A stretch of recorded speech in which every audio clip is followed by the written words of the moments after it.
Hi, everybody. I'm Melinda Gallant, and I am sitting in a beautiful location in the middle of Sandwich, Massachusetts. It is fantastic and gorgeous. So come along. Let's have another Cape conversation.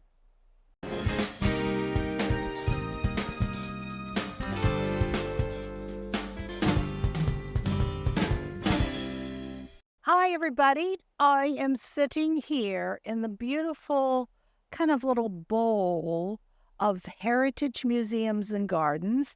I am sitting in a lovely location, and I am sitting with the best person in the whole wide world, who's an executive director, Anne Scott-Putney. Hello, Melinda. Hello. Thank you. Yes, well, we've been here before, but my goodness, it is just stunning this year. Thank you. It We is had a over the fabulous top. season for beauty. If you don't come here to see this, you're crazy. I'm just saying. So, Anne, you're not doing anything this summer, right? It's very calm here, pulling a few weeds here and there, and that's it? That's it. Yep. No. No. So tell me, what's the biggest exhibit you have right now? Oh, great question. The biggest exhibit that we have is called Creating Cape Cod. And it's actually back this season. We started it last season due to demand. Yeah, great. It is the story of how Cape Cod became the tourist destination that it is today, Wow. welcoming over 5 million visitors a year. Wow. And it is a story. And some of them are on the roads on Saturday morning and Sunday night. Yes. And instead of being on the roads, maybe they should come here. Maybe they should take a break. That's right. Yeah. And it's a terrific exhibit. It has many different perspectives, and it traces the history all the way from when the Wampanoag, of course, inhabited and still live here on Cape Cod, to when white settlers started to come down from Boston, New York, and other parts of the country to, first of all, hunt and fish. Right. And fish. Right. And many times the Wampanoag were their guides. Yeah. And then you had religious groups Oh, yeah. down and having summer meetings. Sure. And establishing camps. Right. Like in Craigville. Exactly. Yeah. And exactly, like in Craigville. In fact, Right. we have some beautiful pictures of the homes in Craigville. And they are gorgeous. And they're gorgeous. And so there were groups that came down for that purpose. And then you have the railroad coming, which made, across the country made a huge impact. Sure. It was able to move people here more efficiently. And that spawned the building of resort hotels at the different stops. And so families would come and spend a month or 2 months at the hotel, and that would be their base of fun. And then eventually the automobile came, and that's when you had motels and hotels and little side roads. And then you had entertainment, people coming from Broadway to show in some of the summer theaters. And you had artists, of course, always artists coming to Provincetown and other places to make it their summer residence. And then you have tourist attractions and roadside stands and unique things that became Cape Cod. And then you had a whole marketing effort. Sure. At the turn of the 20th century in the early 1900s, a whole group of people that later became the Chamber of Commerce had it as their mission to market Cape Cod as a place to visit. Oh. And so they created a lot of the iconography that we think of today when we think about Cape Cod. So it's a fabulous exhibit. And we have lots of different perspectives as well. What it was like to be a Black traveler, what it was like to be a member of the Wampanoag tribe and welcome people to your hotels and motels. Right. What it might be like to be people of different races or cultures coming to Cape Cod, and where were you welcome and where weren't you? And so we tell all these stories. Well, I know Daniel Webster used to come here to fish and hunt. What do you know? I didn't know that. Yes, he did. Big time. And the original Daniel Webster, the original building, which is obviously no longer there, burnt down, and then obviously has since many years been rebuilt. But Daniel Webster used to come here to hunt and fish. There was a man, and I'm sorry I can't remember his name, but it's in Mashpee history. If you go down 130 before you turn to onto Great Neck Road North, there's a lot, and they use it for their public gardens. However, there was a hotel there, and it was owned by a Black man. And I think it's Samuel, but I definitely could be wrong. And the other one was they used to bring down from Boston, a famous actor that used to perform on the Sandwich stage, and he used to do every year. He did the same play, and it was not Rumpelstiltskin. It's the one about you, Sleepy Hollow. Sleepy Hollow. He used to do Sleepy Hollow. That's surprise. And it is a Sleepy Hollow sometimes. Well, but there were lots of theaters. Yeah, it was great. Playhouse. Right. Right. Others that developed as summer residences, but it's where actors would come from the cities like New York. Right. And so they would bring culture with them. Right. And that would be something entertaining for people who came to visit here. But it's so surprising because, I laugh. I'm from Ohio originally. My husband and his family used to come here every summer. When he's the last of 4 boys, so he's the youngest. And he started coming here when he was 4 until he was about 10. And they would rent a house on East Sandwich Beach. Yep. But they found out about it because his dad was in the advertising business, had a big advertising agency in Ohio. And he heard about it in New York. Well, interestingly that you would point that out, this early group of people that later became the Chamber, whose group was to promote Cape Cod, actually hired a Madison Avenue marketing firm. Oh, no kidding. To promote Cape Cod as a place to visit. You bring up a point of people coming back year after year. My family did that too when we were little. We used to go to Wellfleet for 1 week in the summer. Grandparents, parents, kids. Right. Of course, Cape Cod is an all-family destination. Yes. And it's a beloved place. Yes. And I will say, heritage is a part of that. It is? Oh, since much when? what 50 what? It was 69. 69. I We can't opened. remember. Been open for over 50 years. Yeah. But we're one of those places, just like mini golf and ice cream and your favorite hotel and beach, Right. that people come back to year after year after year. Some things change, some things don't. But Right. you always want to see what's new, and you always want to come back to what you remember. Sure. Like here, for example, the carousel. The carousel. People come back to year after year. Absolutely. And then they might enjoy some new things. Right. Like right. the Wampanoag Weechu that we opened a couple of years ago. Which is wonderful. Which is wonderful. And our outdoor sculpture exhibits that change every year. Yeah. And so people are used to coming for what they love and then coming to see what's new. Excellent.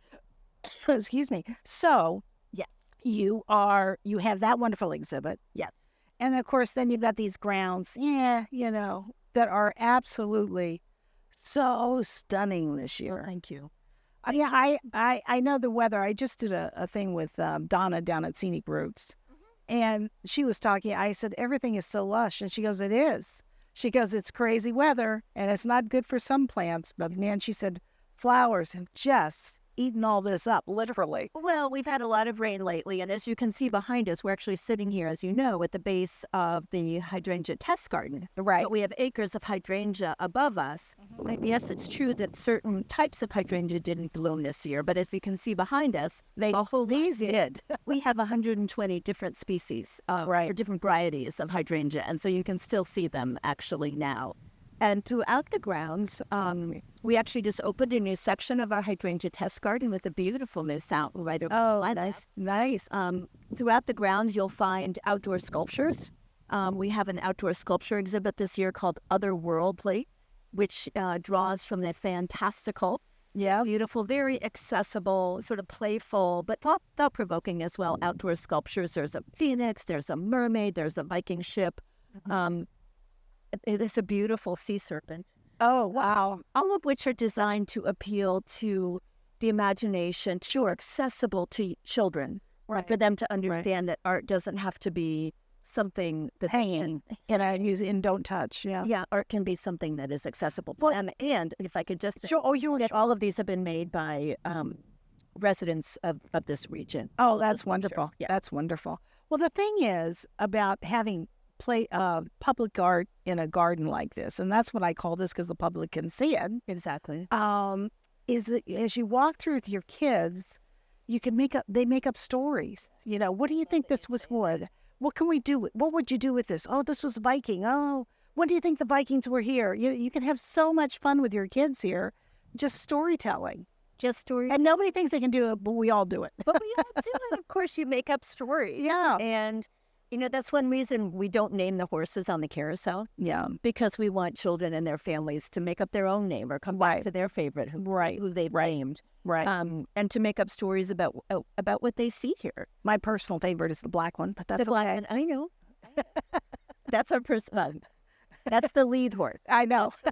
That's why it's my personal favorite. Yeah, but also like in the auto museum, Oh, yeah. auto gallery, there are stories that go with every car. Yeah. every car that we have. The boat tail. The boat tail, I know your favorite car. It is the which is sexiest car in the whole exhibit. It's a great car. Last year I went to Newport for a big fancy Concours d'Elegance, which is a very fancy car show, and it won an award. Oh, it did? Oh, you took it all wonderful. Favorite cars, actually, for people that are interested in the cars. Yeah. This year we continue our From Carriage to Classic exhibit, which shows the history of the development of the automobile over time. We have a Gearhead Garage coming up on the 7th of August. This is where we bring out 2 cars from the collection out into the parking lot, and people who really want to get up close and personal and chat with the auto guys. They'll still run them around. They'll talk about every last piece of equipment or, under the hood. But this time, on August 17th, we're bringing out the Woody station wagon from 1946. How perfect with the whole Cape Cod adventure thing, It's a perfect exhibit. I'm glad you said that, because the other car is the 1965 Ford Country Squire station wagon. That's what I arrived here in 1980.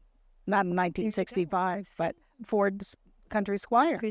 Very classic car. It's a very classic car. And it's actually in our auto gallery. The Creating Cape Cod exhibit continues in the auto gallery with 2 Woody station wagons, a beautiful sailboat, wooden sailboat that's over 100 years old, and also a camper from 1930. Oh, my A gosh. truck that pulled it from 1929. Oh, how And they're all fabulous. decked out with all the decor and all the accessories and Oh, everything. my gosh. What that was the people would have camper bought. like inside at that time? Well, not too much different than what it's like today. I mean, they had cupboards and Cupboards, they had a little stove, they had a little table and a place to sleep, a sink, an ice box. an ice box where you Put ice and keep your ice clean. I have over here, can she bring me the catalog? I wanted to show you something special. we've got a here. And get this. This is our Creating Cape Cod exhibit catalog, which just came out. And it's like the old-fashioned postcard. Pretty. Oh, it is. This is actually the logo, if you will, for our exhibit. Nice. And this book, which was produced by our director of museums, I have a little bit here. Who was that? Jennifer Madden, Oh, our director of museums and exhibitions, wrote a lot of the text, but we also have some guest writers Nice. who write about things like the minority experience. Sure. Here. Sure. What was that like? Was there, just speaking of that, though, was there a green book that was for, for Black people at that time? Yes. And we have copies. We have examples of that. We also have advertisements from that. Is that that you can read. That was a book that was published for African American motorists to help them locate places that would welcome them. And that was, I think, into the 60s, if I'm not mistaken. Well, yeah, because the green book copies. was, I mean, I always thought it was only the South, but I guess not. It was everywhere, all over everywhere.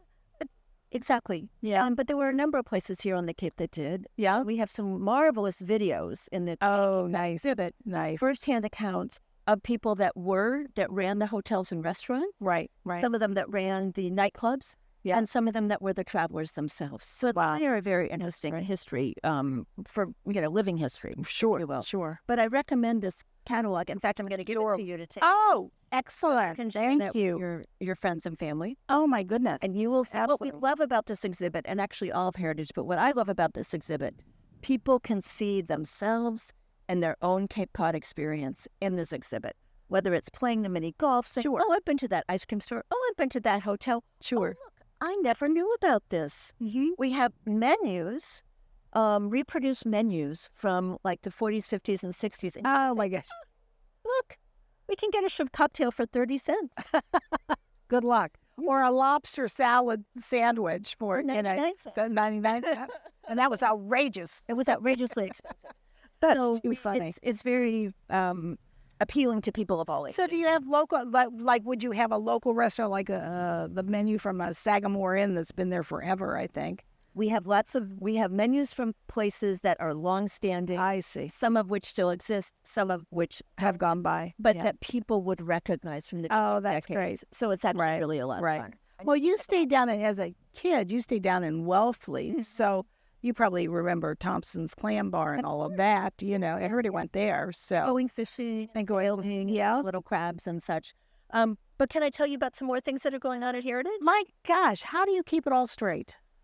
I have a good memory. And Good for you. I also go to all the things.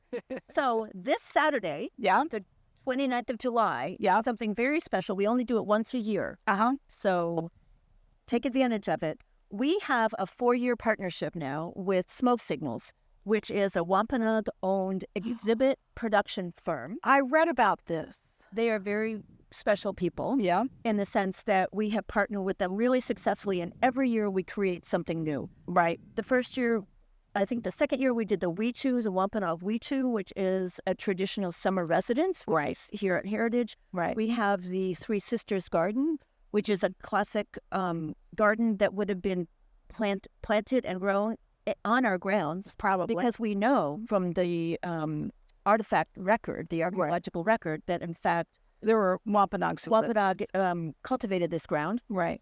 This year we're opening up, or we're unveiling something called a mashoon, which is a long dug-out canoe. Oh, And that will be all part of Wampanoag Heritage Day on Saturday, August 29th.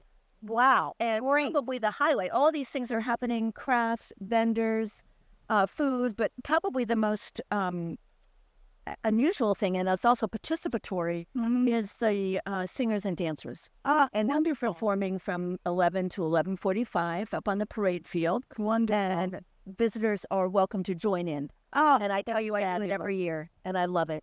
And That is I go fabulous. away. I have learned different dances, etc. So Oh, that's happening on nice. Saturday. That's Oh, all family everybody thing. should be there. Well, it's a lot of fun. Yeah, Yeah. yeah, it sounds like a lot of fun. So that's coming up. I mentioned Gearhead Garage. Right? We have something called Cars and Caffeine because, we have car lovers, we have garden lovers, Right. history lovers. Right. So for the Cars and Caffeine, or the car lovers, on the 5th of August, which is a Saturday morning, Yeah. bring your car, come by to the Heritage parking lot, and just Show it off. parties with all Nice. your car lovers. That's great. Sponsored by Haggerty. And there's a lot of car lovers there. Sure. And it's Sure. great. So, what about the performing arts stage out here now? Is anything coming to that this year or no? Not any particular concerts. Right. We do use it throughout the season for our summer program. Right. I was going to say kids. Summer programs. We also use it for our 100-acre school. Yes, I was going to ask you about that This next. coming year is going through grade 2. Pre-K. Wow. We have 70 students in our Great. STEM preschool. That's wonderful. That's not preschool anymore. So where do they go after that? Then they would go into public school or other private Whatever their school. family chooses. Yeah. But here in Sandwich, it's natural after grade 2 to move on to the next school. Yes. So they would go to grade 3 in a new school. Yeah. Some families do. Nice. Some would choose to go to different schools. Nice. Whatever they like to do. Excellent. And spend 2 to 3 hours a day outdoors, That's fabulous. roaming our 100-acre ground. Excellent. That is so now the carousel's in the same building that it always is. And is that where the exhibit is for this? The exhibit, not quite. Okay. The carousel in the carousel building is a school and also some wonderful examples from our permanent collection, You're right. which is more folk art, Yeah. some nautical art, some Right. Shaw and other Right. sort of artisan work. Yeah. But the Creating Cape Cod exhibit is in what some people call the military museum. We don't call it any longer. Old timers know it that way. Well, I'm an old timer. That's what I know it as. A lot of people But I'm glad you're doing it. I'm glad you're having it in there. That's yeah, a great the special location. exhibition. That's Yeah. one part of it. And then the other part, as I mentioned earlier, is in the auto gallery. Sure. Now down below in the long building, let's call it long building, There used to be some dioramas there from the mill. Is that still there or is that out of there now? Those are not still there. What we actually did is convert that space into our collections storage. Oh, nice. We have 18,000 objects in our collection, Holy smokes. which is a lot. And like any museum, only a percentage of that is on display at any given time. Right, right. So that's where we have our storage down there. Excellent. Well, so if I want to come and see, what do? I just go to the front? If you want to come and see just walk on in and buy a ticket. If you're coming from out of town, bring your family. We open at 10. Open at 10 and you close at 5. 5. Okay. If you're a member, which is also very easy to do, you purchase a membership online. And sometimes it's better if you're a family to just purchase a membership than individual tickets. Typically, it will pay you back within 2 visits. Yeah. You can actually visit, buy a ticket, and then turn around and apply that to a membership. Oh, there you go. But what I wanted to mention about members is that Monday, Wednesday, Friday morning, we have member mornings. Nice. Between 9 and 10, members can come and walk the grounds. Oh, A lot of people come and get their morning walk with their friends. Lovely. Just a solitary time. Lovely. Well, I remember when I worked here 100 years ago, that the biggest thing was driving in. I used to come in the back driveway and to this building and to that parking lot. And it was like the deer were everywhere. The fox were everywhere. Is it the same now? Do you still have all the wildlife that we had there before? We have wildlife. But that particular area is now the Garden of the Senses. Oh, my goodness. I know you've seen that. I have because I walked it. Right, right. It's a 2-acre accessible garden with over 26,000 plants. Oh, He planted there. Yeah. It's designed to appeal to your, sense of touch, sound, sight, just joy. It's a very joyful place. But I want to know when you come in, do you see the deer sometimes? No, you can't. We actually are fortunate not to have deer. Don't ask me why. We just don't. Well, you're used to. Problematic. Yeah, well, they eat things. I They know eat that. things. Yeah, they eat things. That I know. And of course, rabbits have inundated all of Sandwich. I don't know if you have rabbits here. We see bunnies from time to time. Yeah, But we also know how to interplant, like our vegetable gardens, plants that will keep them away. keep them away. Yeah. They don't like this taste of They don't like smell. zinnies. They don't like zinnies and marigolds. The various things they don't like. Yeah. When you come to my house, that's all I have for zinnies. There's so many rabbits. My goodness. So how is it going to go towards the fall? What are you doing in the fall here? We're open through the middle of October. Right. And I think it's really important to say that because we now know that Cape Cod has what we call a second summer. Right. And it's gorgeous. And it's gorgeous. And the weather is typically beautiful. Yep. And all that's really different is that there are fewer people. So Which is we have not necessarily a bad thing. I mean, it's just, we have 100 acres, so it's never really hard for us to have people visiting. But it is a quieter time of year, but everything is still open here through the middle of October. Right. We do a Halloween event with the public schools after we open. And then, of course, we do Gardens Aglow, which is a very popular event. That starts the Friday after Thanksgiving. Yeah. And this year runs up to right before Christmas. Wonderful. 20 nights. Nice. Very nice. Well, I think you've got it all planned and organized. My goodness. How long have you been here? This is my 5th summer. Oh, my goodness. I know. Oh, my goodness. How did that go by so quick? I don't know, Melinda, but a few things happened the last couple of years. Wait a minute. COVID, and you survived it all. People learned during COVID that they love being outdoors. Well, isn't that a plus? Wide. Yes. We were really a place of serenity and refuge. Right. A place where families could spend time together. Right. Apart together. Right. COVID. And we all did that for sure. How lovely. Well, you have a gem here. Thank you. Everybody always says, well, heritage, it's the unfound jewel of Cape Cod. I think you've been found. I think we've been discovered. We're the largest cultural attraction on Cape Cod. Yeah. We have more, the place that outdoes us that's not really cultural are the beaches. Yeah. So depends on whether the sharks are running, but can't really compete with the National Seashore. No. We are the largest, most popular culture attraction on Cape Cod. And I will say, this is my opinion, that a visit to Cape Cod is not complete without visiting heritage. Oh, I agree. Because you can certainly this year learn a lot about the history of tourism on Cape Cod. Absolutely. And enjoy family time. We are designed so there is something for everyone here Yep. at Meritage. And Yep. people come back year after year after year. Well, it's gorgeous, and under your tutelage, it's done fantastic. Thank you, Melinda. So congratulations. Thank you. Appreciate it. Thank you for talking with me today. You're such a peachable person. Oh, you're a peach too.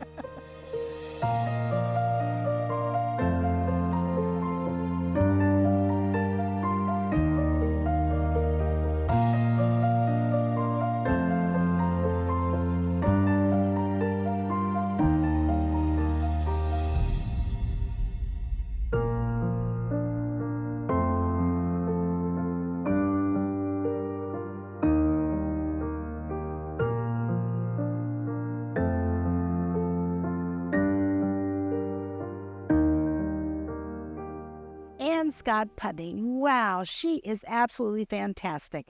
And what she's done in the last 5 years at Heritage is amazing. Everything is gorgeous. She has great exhibits, and she's got a lot planned for the future. So thank you for joining me today. And you know what? I'll see you next time on another Cape Conversation.